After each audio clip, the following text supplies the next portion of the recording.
And now the next panel, Innovative Sustainability Tools for Advanced SDG5. Thank you.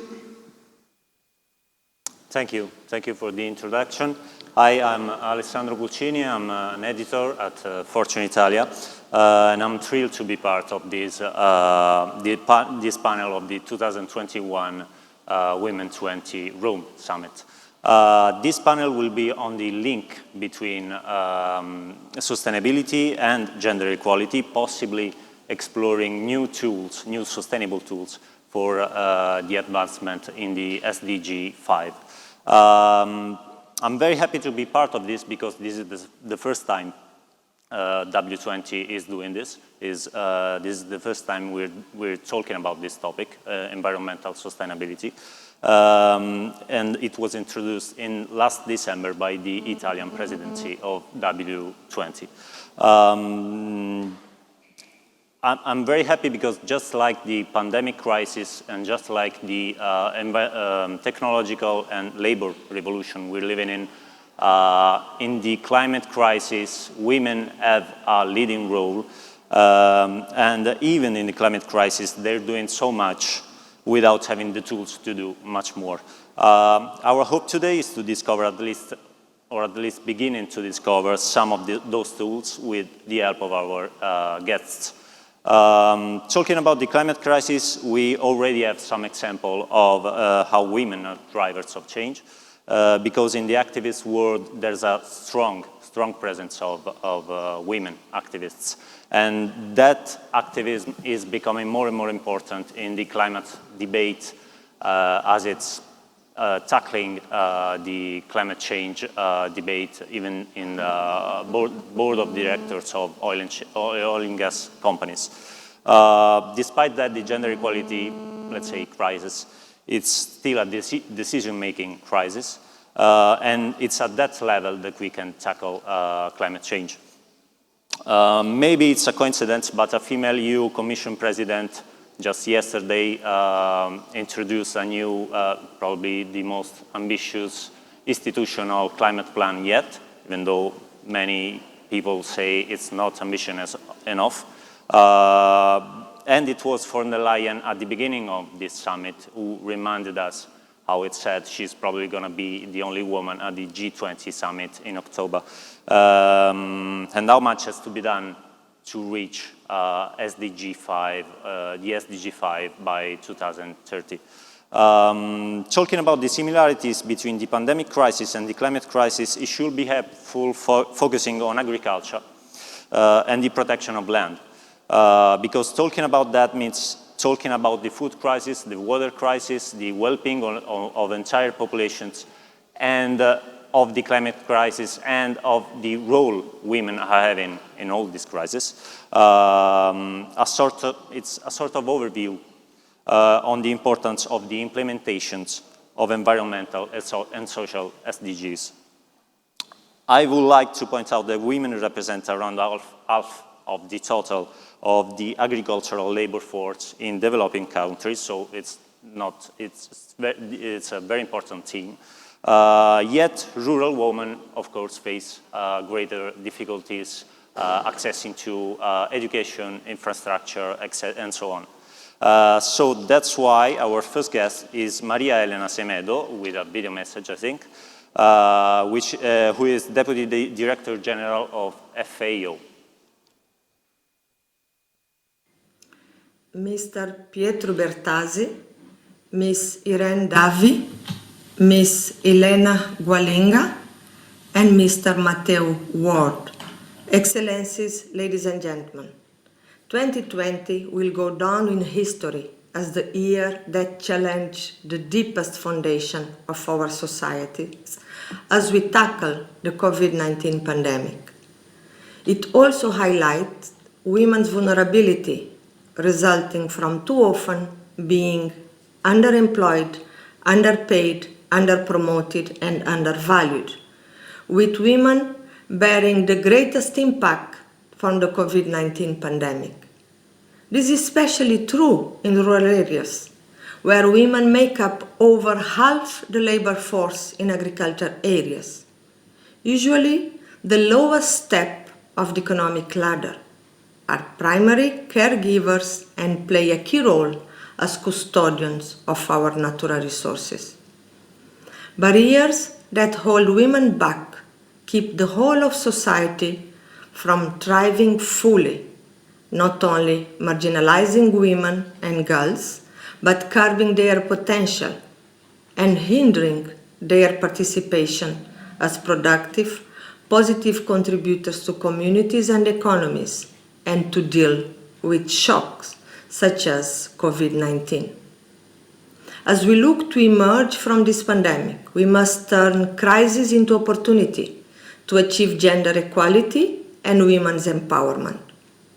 Women are often on the front line in dealing with the impacts of climate change and environmental degradation, but not empowered to do so. At the same time, we know that women are given a chance to lead. They lead better, benefiting everyone. Women, both individually and collectively, are critical agents of change, playing a vital role in protecting household welfare, in building a sustainable economy, and in managing local resources. This simply cannot happen if women are only observers in the change process. How? First, we need to shift attitudes and redouble efforts to give active voice to women's leadership and decision-making. These start with us, an important forum like W20 to break cliches and reinforce the fact that society will be better served when more male leaders imitated women, not vice versa. This means being proactive, assertive, and forward-looking. Affirmative actions can help overcome unfair and unequal treatment and play a major role in elevating women. We need effective and integrated policies that give women and girls access to quality education and health services, training opportunities, social protection, affordable financial services, legal protection against harassment, and flexible working arrangements. Together, we must ensure that gender considerations are properly acknowledged, addressed, and anchored in policies and commitments driven by world leaders, responding to the specific needs and aspirations of women. This is the only way we can advance achievement of Sustainable Development Goal 5, especially for rural women and girls. Given the key role women play in agriculture the world over, having the necessary resources and decision-making power gives them a strategic advantage to put in place transformational actions to make our agri-food systems more resilient, inclusive, efficient, and equitable. FAO fully supports all efforts to bring women to the forefront of leadership and decision-making through innovative solutions that promote their economic empowerment. We ensure that women agripreneurs are given a unique space that allows them to reinforce traditional knowledge and skills to local creativity. Lasting improvements in food security can only be achieved through enabling women's entrepreneurship and addressing the inequitable access to resources and distribution of value, including innovative technology, market opportunities, decent employment, and social protection. We are all members of the global community, and we all have a responsibility to act. By coming together to accelerate women's empowerment through innovative tools, we can build a world where every woman and girl can fulfill their potential. No one is hungry, no one is poor, and no one is left behind. Thank you.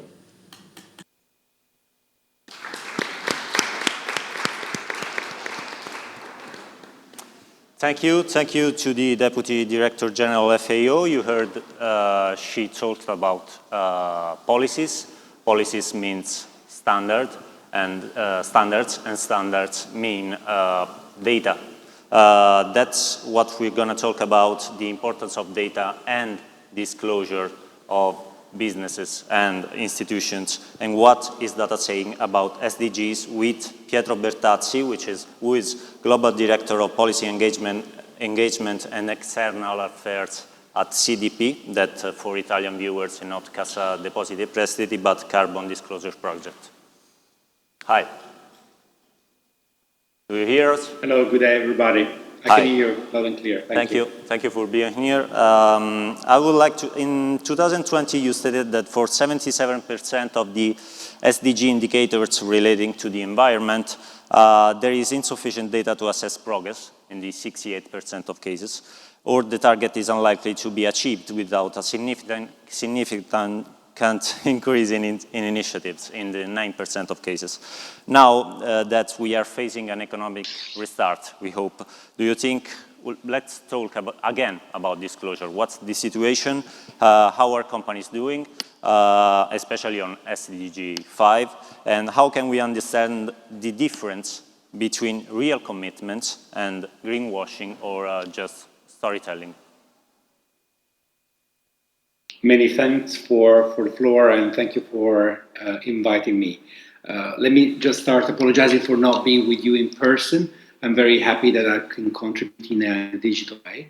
Indeed, yes, you're right. The prospects of disclosure and data are not yet ideal, are far from being ideal.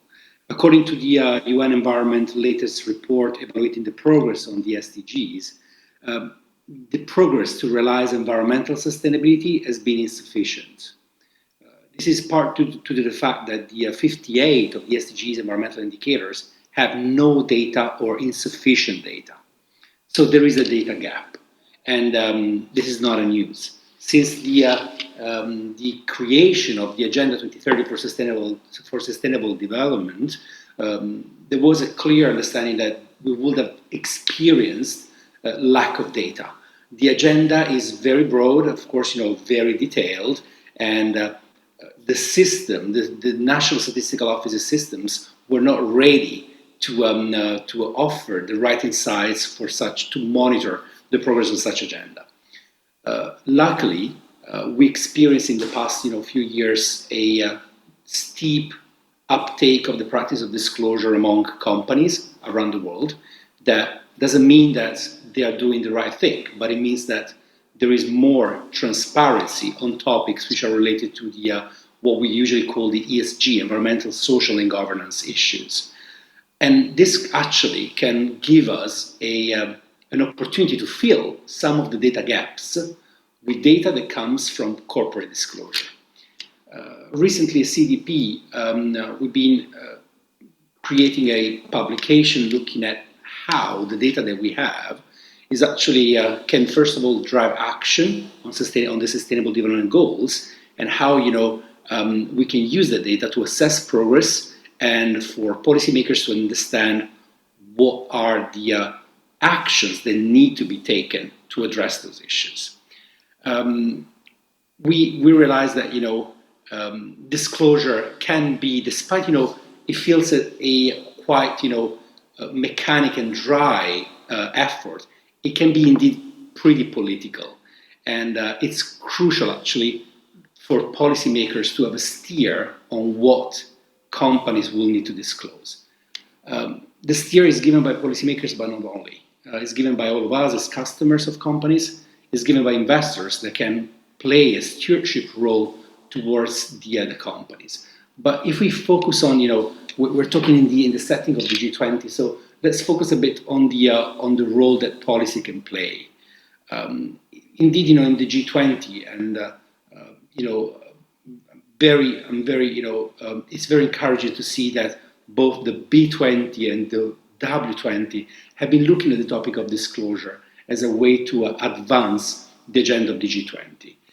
The G20 has a crucial opportunity to give more importance to disclosure as the bedrock of action, and that's something that we're really convinced as CDP. If you look at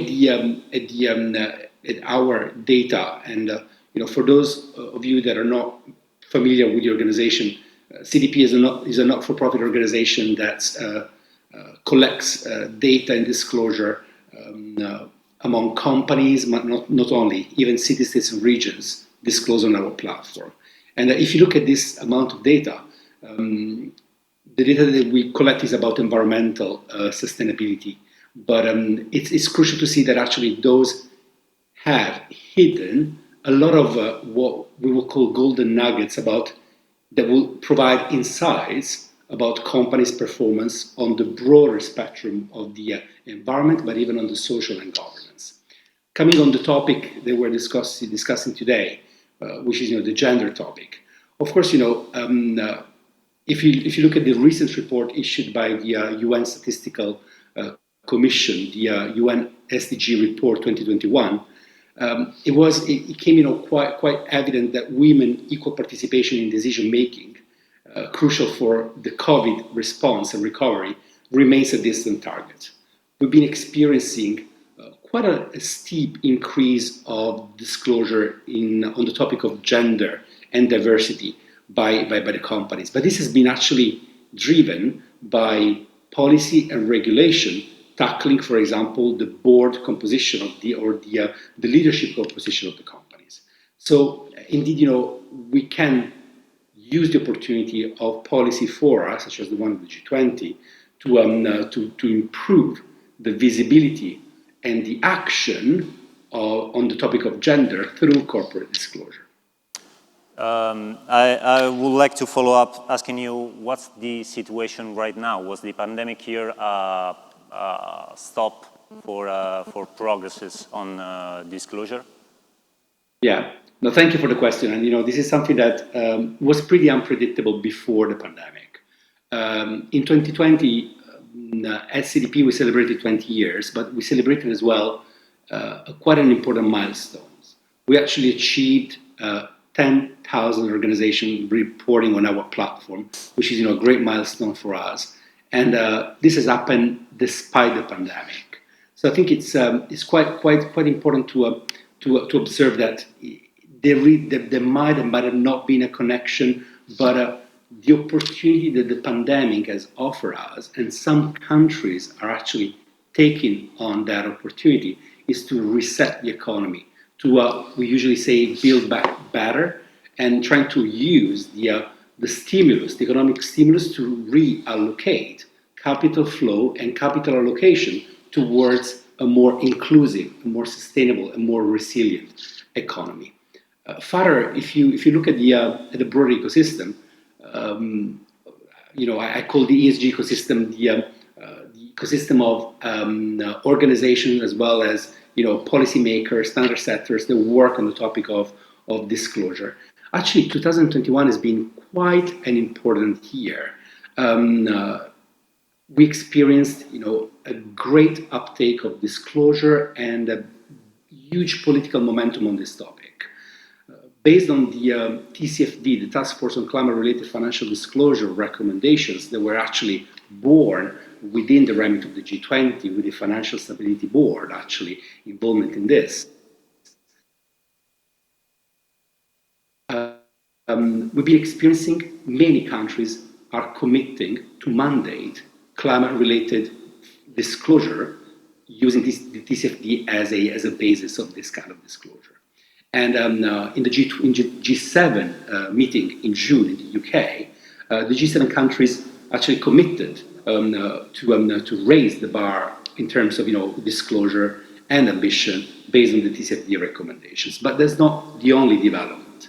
In the standard setting sphere, the IFRS, which is the body that develops financial standards, financial disclosure standards, has now started a process to develop sustainability-related financial disclosure standards. They have a climate-first approach, so the first topic to tackle will be the topic of climate, but they have the ambition to cover the broader ESG topics in the years. Further, there are quite a lot of changes, mergers and acquisitions in this space, and I really think that the opportunity of the pandemic has been seized by this sector, if we can call it that way, to really create, and ride the momentum that this Building Back Better is actually offering us. I must say at the same time, this is pretty valid in the developed economies, while in most of the developing countries, we've been experiencing that the topic of environment has been a bit put on the back burner in order to allow a speedy economic recovery. Of course, this is not ideal, and this might, in the longer term, create even a broader divide between developing countries and developed economies. Okay, one last question probably is the most difficult one. Is there a link in this CDP data between companies that pay close attention to gender equality and their ability to reduce their environmental impact?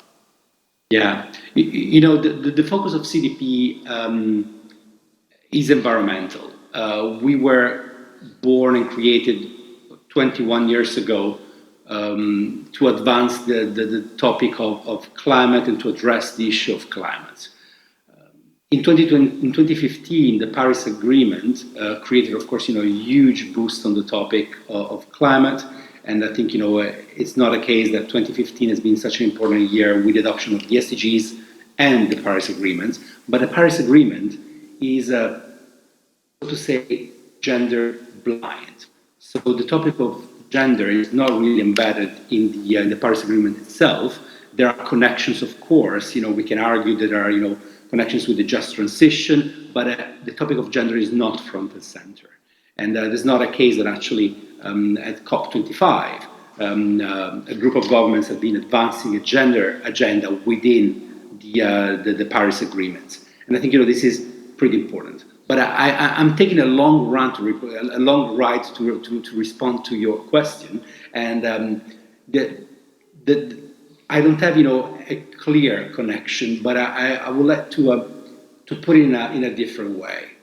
Disclosure actually creates within companies a different culture. It's a culture of management. It's a culture of transparency. In the moments that companies start, the journey of disclosure, they usually embark in a greater journey that goes beyond the topics of environment and the ones that we tackle are climate, forest, and water. So I think that if you look at the companies that disclose with us, most of them disclose with other frameworks as well. I'm thinking about the GRI standards that have clear connections with the SDGs and have a broader approach on the S and on the gender as well. Plus, I believe that the gender diversity and the leadership efficiency and effectiveness is there's a lot of literature on this topic, and I believe that the companies that start looking at those topics immediately will have spillover effect on the other topics of gender. And once again, going back to the policy corner that I took earlier on. Policy perspective. Many policies around the world have been tackling the issue of the board composition, diversity of the boards, diversity of the leadership. So I think that there is always an element of transparency in that. So I think we're laying the ground in the right way, but we still need events like the one that we're discussing now to bring the topic of gender more central, because we will never be able to solve a climate crisis without an inclusive approach. And of course, I always like to refer to Mary Robinson, who is a bit my northern star when it comes to those topics. And she always finds feminist solution to man-made problems of climate change. Perfect. Thank you for linking the two topics of this panel. Our next guest should have been Elena Gualinga, who is an environmental and indigenous rights activist, but she brought us. She's in the Amazon. She has bad connection. That's a good excuse, so we say hi. And our next guest is Irene Davi, who is an Italian Carabinieri lieutenant colonel. She has a forestry role, and recently she became commander of the Carabinieri forestry group in Rieti, which is a city here near Rome. Hi. Hello, thank you. Now, this segment, I think, could be of help for whomever has still difficulties linking gender equality to sustainability as a team. If we look at the sustainability fights, in the past we see how there's a strong connection to the woman role in it, and I think you will talk about that. Thank you, Alessandro, for your earlier introduction. Thank you, W20, for giving me and the Arma dei Carabinieri the chance to take part in this extraordinary event. Well, going back to your question, where the link between women and environmental sustainability comes from, perhaps from the very origin of the term sustainable development. The first definition of sustainable development was provided by the Brundtland Commission report. Maybe you all know who Brundtland is. Gro Harlem Brundtland is a woman. She's a Norwegian politician born in Oslo on the 20th of April 1939, committed to the environmentalism. Now, sorry, I need to read this because it's a very long career. In 1981, she became Prime Minister of the Norwegian government, the first woman and the youngest person ever to hold this position. Between 1981 and 1996, she led the government 3 times for almost 10 years in total. And in 1983, the United Nations Secretary General appointed her as a chairman of the World Commission on Environment and Development. In 1987, she drafted the Brundtland report titled Our Common Future, containing a definition of sustainable development. From 1998 to 2003, she served as Director General of the World Health Organization, and in 2004, she was ranked 4th most influential European of the last 25 years by the British Financial Times. It was then a woman, Gro Harlem Brundtland, coined the term sustainable development, giving it the following definition in 1987 during the United Nations General Assembly: development that meets the needs of the present without compromising the ability of future generations to meet their own needs. A concept that includes 3 fundamental components: ecological, economic, and human. So sustainable development implies not only economic growth, but also social and environmental sustainability, a cross-cutting approach, a close link between human well-being and the health of natural systems, reflected also by the United Nations 2030 Agenda for Sustainable Development. Some say that sustainability is feminine,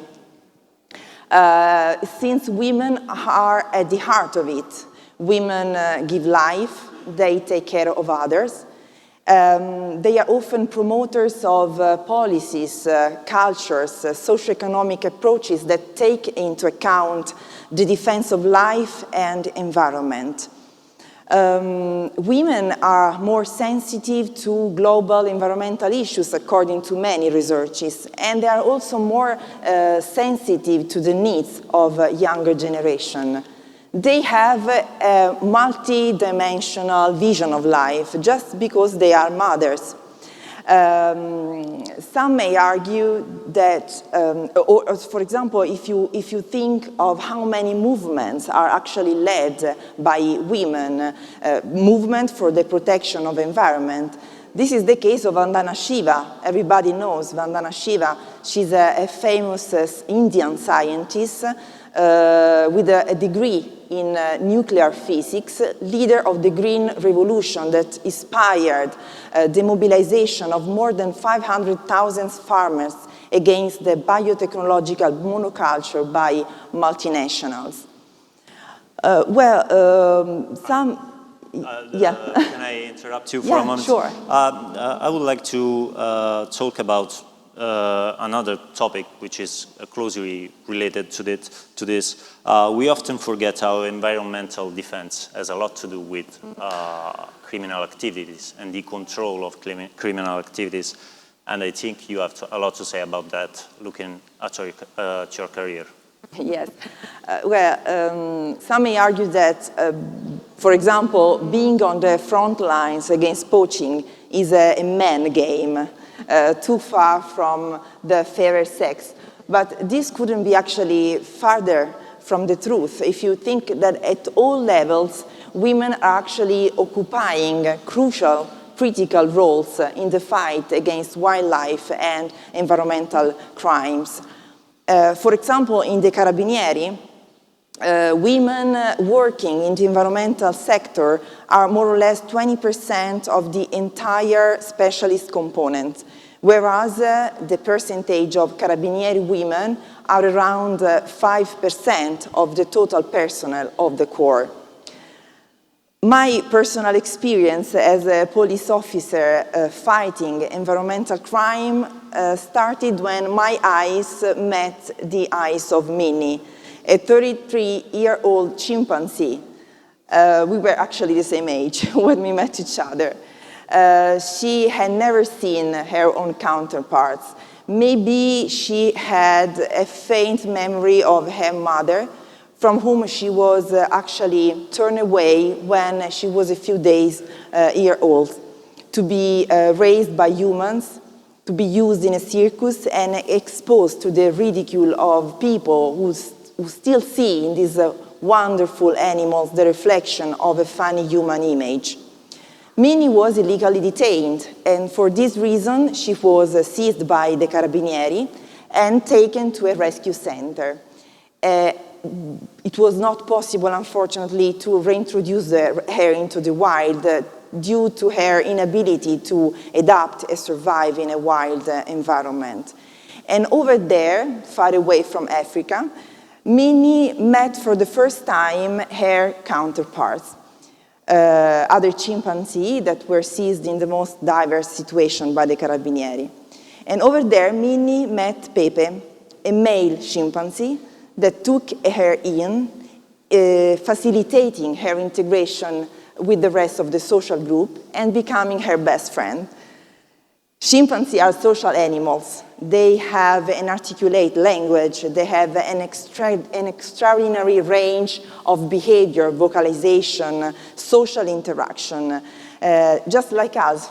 If you compare the human and chimpanzee species, they share more than 90% of their DNA.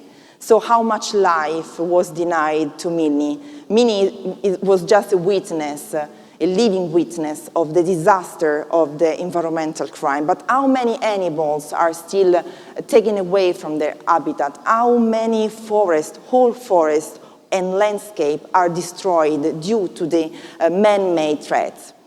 Of course, women's commitment in those areas of the world with a priceless natural heritage is even more significant. Didi Wamukoya, for example, is the name of a Kenyan prosecutor. She joined the Kenya Wildlife Service, the government agency in charge of managing and protecting all wildlife and wild lands in Kenya, in 2007. And at that time, the Kenya Wildlife Service didn't have a new unit, a dedicated unit to handle with environmental cases. But Wamukoya set up the Wildlife Kenya Service Prosecution Unit in charge of taking over prosecution of environmental cases in courts all over the national territory. While Wamukoya has soundly established herself as a pioneer among conservationists, her success was hindered by not only the difficulty of balancing personal and professional life, but also by the gender discrimination in a field dominated by men. Actually, I want to echo some words said by Wamukoya to address to all those women who want to join a police force in charge of the environmental crime fight. Wamukoya said, as a woman, you should believe in your abilities and ride on your passion to conserve wildlife species, not only for ourselves, but for future generations. And this is also my warning and my hope. Thank you. Thank you. Thank you a lot. I think we can go, thank you because you reminded us about the theme of biodiversity, which is often forgotten, but it's very important. Our next guest is Matteo Ward, who is CEO and co-founder of Brad. Yep. Okay. Before we start, since you founded a startup, I wanted to point out some data about business. We didn't talk about that yet. According to some analysis on the S&P 500 companies by the nonprofit Board Ready, there's a strong correlation between board diversity and revenue growth during the pandemic, during a crisis. Companies where women held more than 30% of board seats outperformed their peers in 11 of 15 sectors. The Pipeline, which is a UK consultancy, took a look at a different set of companies, public companies in the UK, and they found out that over the past year, the pandemic year, companies where women make up at least half of the executive committee delivered a profit margin of 21%. Meanwhile, those with 0 women on their executive committees saw profits drop by almost 18%. So to Matteo, I wanted to ask, I'm sorry, yes, in an interview you said that your startup asks a question to customers, which is, would you prefer to protect limited resources or use them for new products? So starting from there, what is Brad, what does it do, and what must be done for a startup or a business to be sustainable? Thank you very much. Thank you, W20. It's a pleasure being here. Thank you to the fellow speakers. Yeah, that quote, when I said, would you rather use limited natural resources to produce pretty much non-essential things such as clothing? We produce 100 million tons of clothing, 40 million tons of textile waste every single year. Resources that are needed to support the life of millions of species around the world. So my question was provocatory. I always ask this question: how can we still legitimize the pretty much incremental production of non-essential items using items that are needed to support life?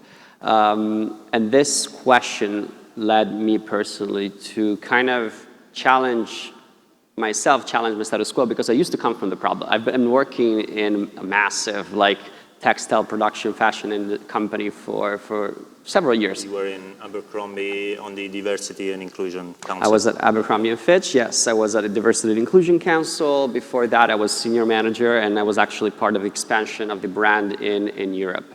So I always say this to make people understand why Rod, came to life, our startup.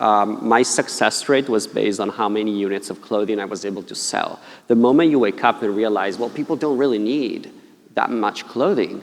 What am I doing to the planet? Am I a person that wants to literally violate life at a natural level and human level to give myself a high five and say, hey, I've reached my business goals? No.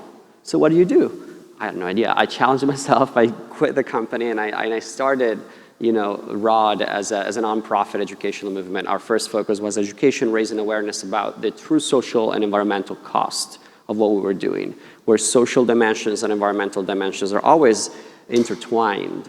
Your starting point of this conference was how can gender equity, benefit from environmental sustainability? How are the two intertwined? Well, from our take and from the fashion industry specifically, but in general, when we talk about sustainability, how can there be environmental responsibility when you don't start and take a step back and put humans first, and say we need to achieve social justice. We need to create a system that creates value for every single human involved in the value chain if we want to empower people to achieve that level of environmental sustainability that we are all, very much in need of today.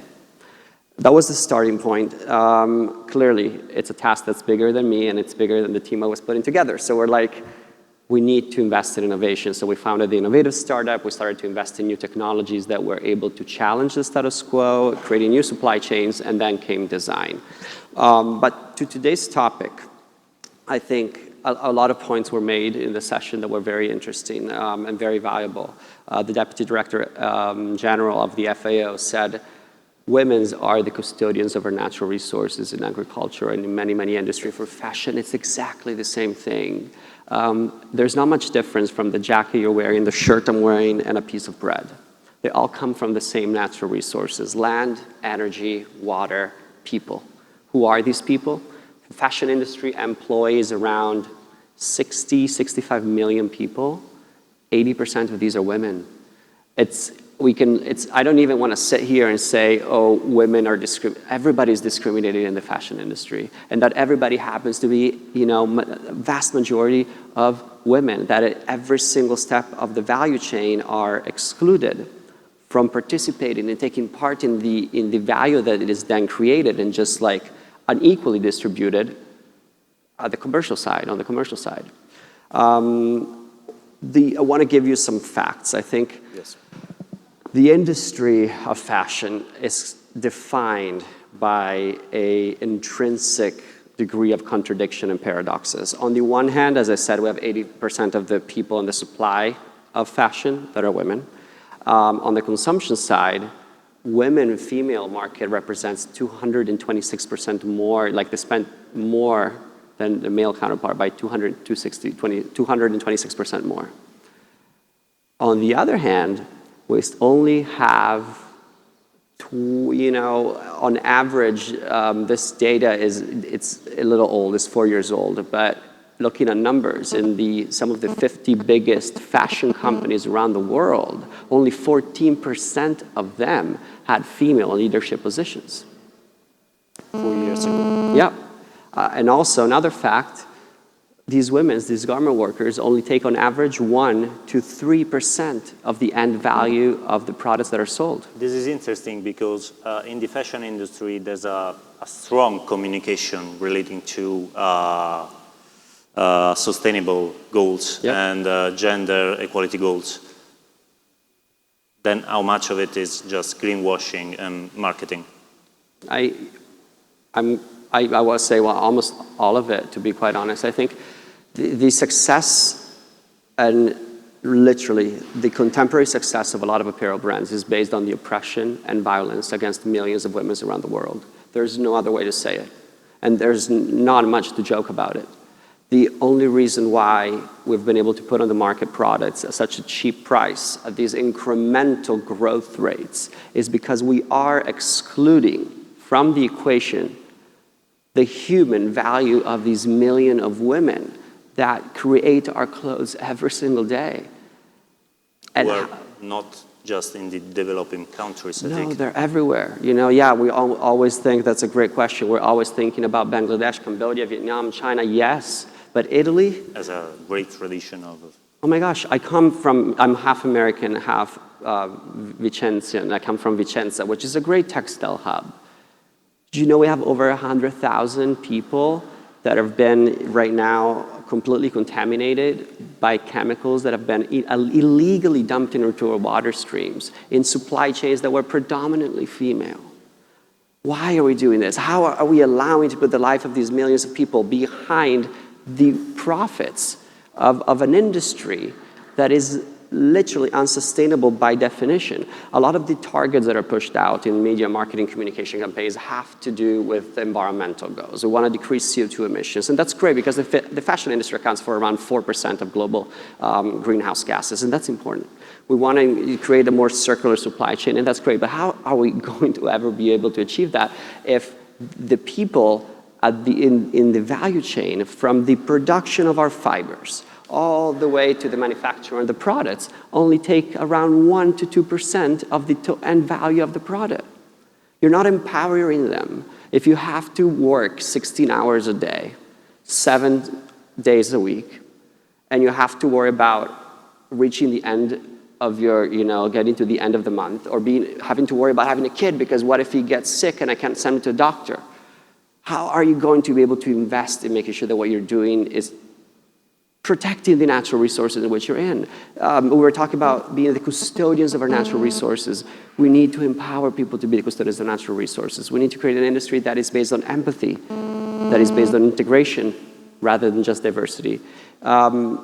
Greenwashing is everywhere, and also about gender equality. Around 59% today, this is a recent report that was published a couple of days ago, 59% of sustainability claims, quote unquote, in Europe have been found to be false or misleading. How do you cope with that as a singular startup? How do you act and not without being without knowing that you can do it because you're a singular startup and it's much more difficult for an entire supply chain, an entire sector to do the same thing? Totally.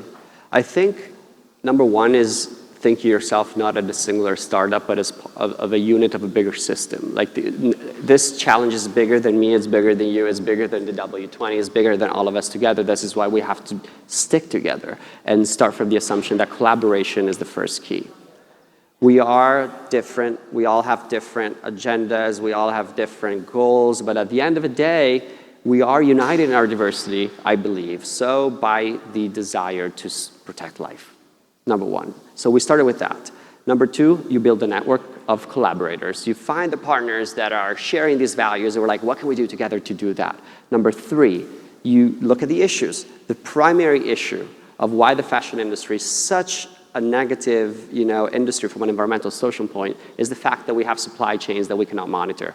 Nobody's been held accountable for how products are clothed and created. Therefore, tracing the supply chain beyond tier one. Tier one means I know who literally has sewn your jacket, but I want to know who made the fabric, where was the fabric dyed, who created and cultivated the fiber, the cotton that's in your jacket. The fashion industry doesn't know that. We don't know that. I think I don't want to know that.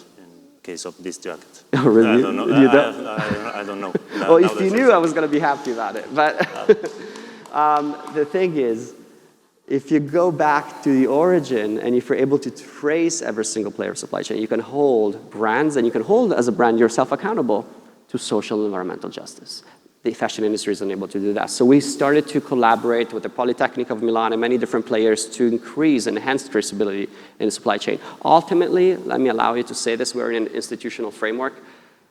As I said, this challenge is bigger than a brand and is bigger than an industry. Right now, because sustainability is such a hot topic and everybody's talking about it, I feel like a topic that has to do with the life of millions of people is being privatized. And that leaves room to brands that have high marketing budgets to create their own truth around sustainability. So they're pushing forward agendas that are fake, that are based on environmentalism without taking into account social justice. And I'm like, you need to pay a living wage to your garment workers, to the women that make your clothes in order to achieve those environmental targets. Yes, there's still an emptiness they're covering with Totally. their marketing department. Yes, but we need the governments to step in, set environmental standards, set universal standards to define what sustainability means.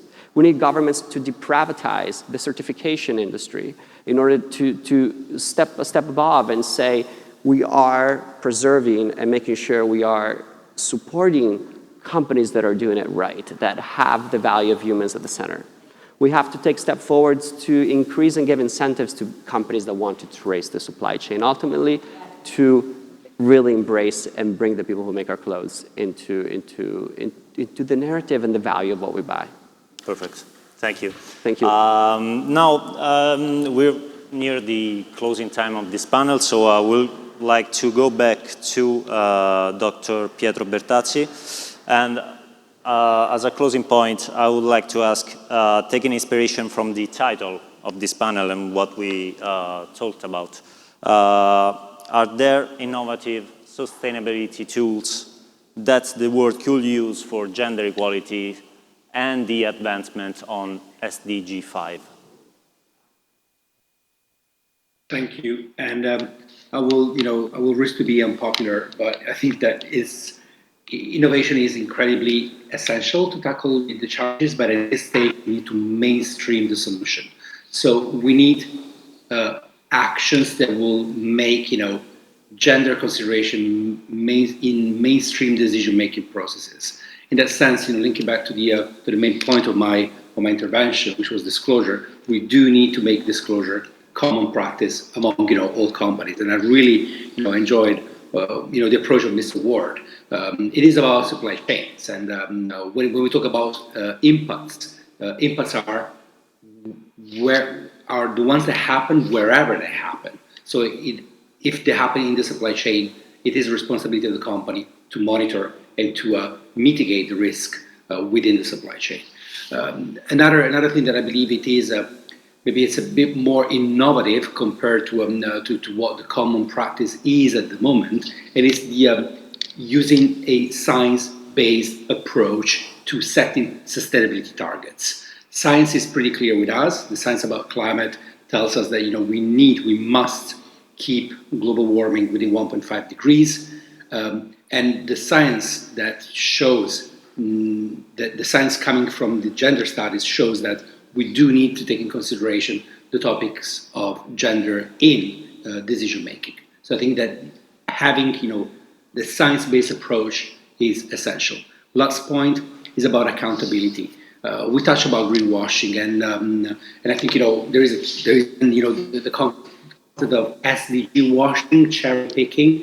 I think we can tackle all of those with a infamous A word of accountability. It is essential to make sure that the companies that make commitments are held accountable to those commitments. And again, for that purpose, the tool of disclosure is essential, but it's not sufficient. We do need the so-called carrot and stick approach, incentives, but as well, strict regulation that will keep companies accountable. And I think that lately we've been experiencing this, and we've been experiencing litigation, especially on the topic of climate, as an effective tool to ensure accountability. Thank you. I would like to make another difficult question to you. Do you think Fit for 55 is enough, is ambitious enough? Thank you for the question. Indeed,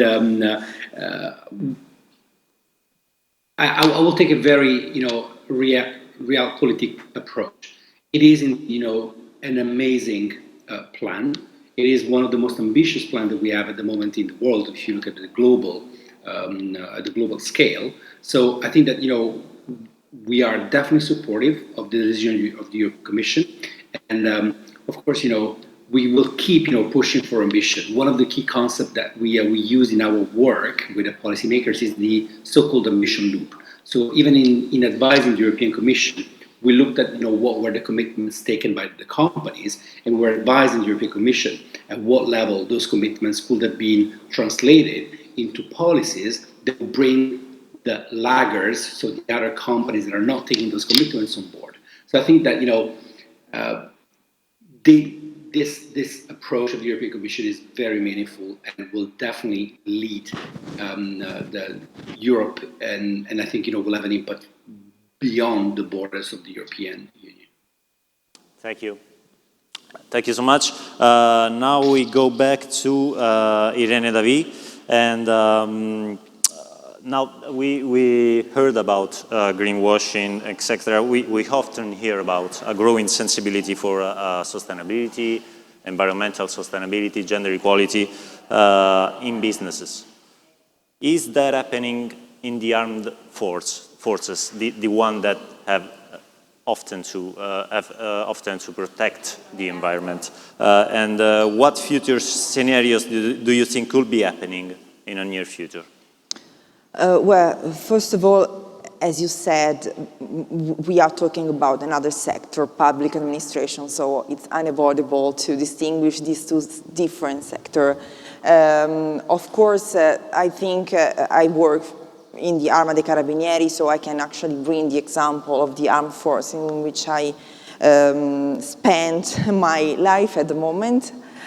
Because actually, even if you think of the difficulty to balance personal and professional life in women, I have to say that for women it is even more strong the sense of belonging to the armed force. That's what I actually think, because it's much more difficult sometimes. But of course, the Arma dei Carabinieri, I think, has demonstrated during the last 20 years how important was this process of integration with gender balance. It's a long process. As I said, we are talking of a process that was born already many years ago, but many things need to be done. Of course, I think that this process probably will be finished when women will be finally able to be fully part of the decisional process, and this will happen when probably the rank will be high enough to be fully in that process of decisions. But the attention is very strong on this topic in the administrations already and in the armed force as well.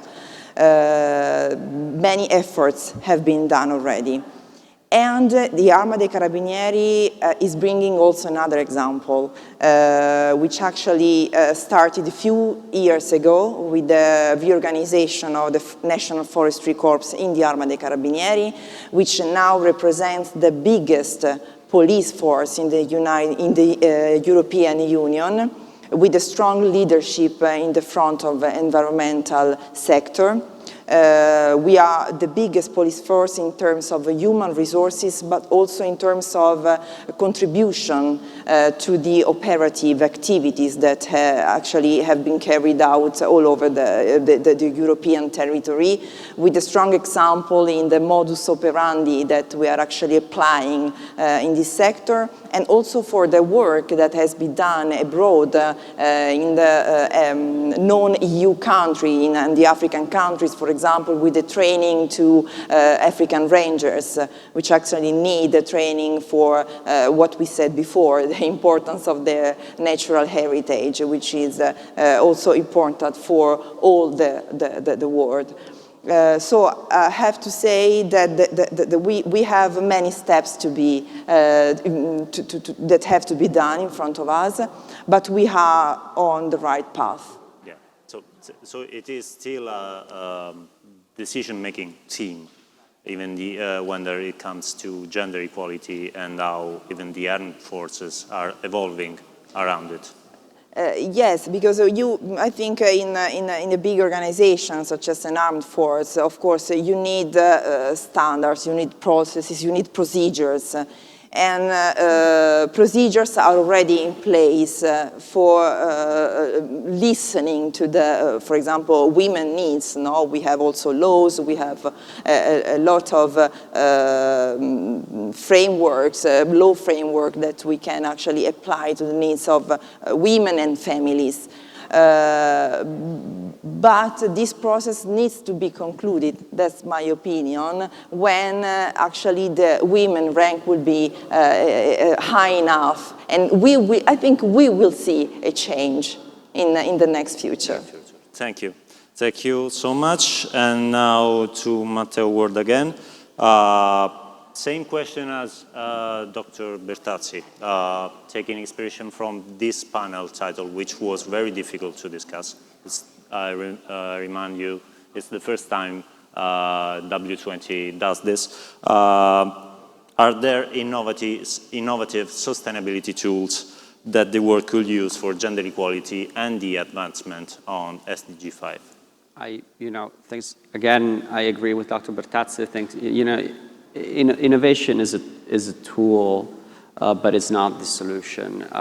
There are innovative tools that can help, for example, in my sector, but every sector, achieve, for example, a better degree of traceability of the supply chain so that you can hold, companies accountable. Do you think blockchain will have a role in that? Blockchain is having a role. There are obviously limitations to the technology in terms of how you safeguard the information that you embed in the knots of blockchain. But it's definitely going in that direction. Mm-hmm. How do we make sure that every single step of the supply chain is monitored, taken into account, and then you have frozen into a blockchain all the relevant key data that you need to monitor and hold the brand accountable and say, hey, you're doing a good job, or no, I'm going to boycott you. I don't want to invest to support your product because. But at the end of the day, it's a matter of question of humanity. If we were a more empathic society, if businesses weren't based solely on profit, but did embrace a culture of natural and human sustainability from the start point, we wouldn't treat others and treat living species as a commodity. And we wouldn't probably even be here talking about the issue of gender equality. It shouldn't be an issue. It should be a matter of we're creating clothing, we're creating products to address the true needs of humanity, and we're making sure that by doing so, we take into account that those involved in the creation of these products, in the design process, are valued, respected, and given equal treatment and a fair, working environment in doing so.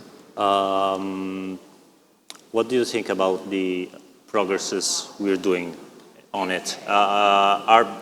You already said businesses are not doing enough. Do you think, what do you think from the policy point of view should be needed to give an acceleration to a process that takes the social change aspect of it in the business Let me process? say I'm proud to be European today because we live in a framework, we said it before, that has probably the boldest and most ambitious plan also for social justice and giving the right tools, innovative tools to help governments put on the table the legislations that are needed to create a more equal and just supply chains in every aspect, in every industry, not just fashion, but not enough has been doing. I fear that if we don't allow a new generation of leaders that have these things in their heart, like their heart is flaming and with the desire and motivation to reimagine the paradigms of the systems that we have built in the past 200 years, 250 years, we will get to a point where it's going to be too late. Right now, today is the time where we need bolder and very, very, very precise legislation to support the kind of redefinition of economic systems that can bring social and natural justice back at the center. Looking at the last year, I think the moment I feel the biggest hope for the future was when activist investors started to have an impact on the board of directors and on the private companies and gigantic private companies. Do you think the same thing finance could have a role in fashion too? 100%. Finance, governments, privates, and citizens. These four stakeholders together, we have to move in the same directions. We need a direction, we need a destination. There's too much confusion. Greenwashing is part of the confusion, but I totally agree with you. And finance is already starting to play a role. I'm seeing a lot of fashion companies getting loans based on the achievement of specific ESGs, goals. It's very, I think, a shy approach still, and it's a blurry line between what we are communicating and the intentions we are setting out and communicating out and the actual, factual, concrete objectives that we have achieved in the present. There's still like a wide gap between what we're saying and what we're doing. This is time to do, and this is also what the community expects, more actions and less words. And accountability, as Mr. Bertazzi said earlier. I think we're done for this panel. This has been really difficult to do because it was really difficult to link two aspects of sustainability which are not often seen as linked, but it was very important to do it, and I thank you both, and I thank you our guest, virtual guest, Pietro Bertazzi, for being here. And I thank the Deputy Director General of FAO for the video message, and of course Elena Galinga, if she couldn't be here. Thank you again. Thank you. And Thank you. Thank you for being here, and see you soon. And I hope this was helpful for all of you. Bye, thank you. Thank you so much. Bye-bye.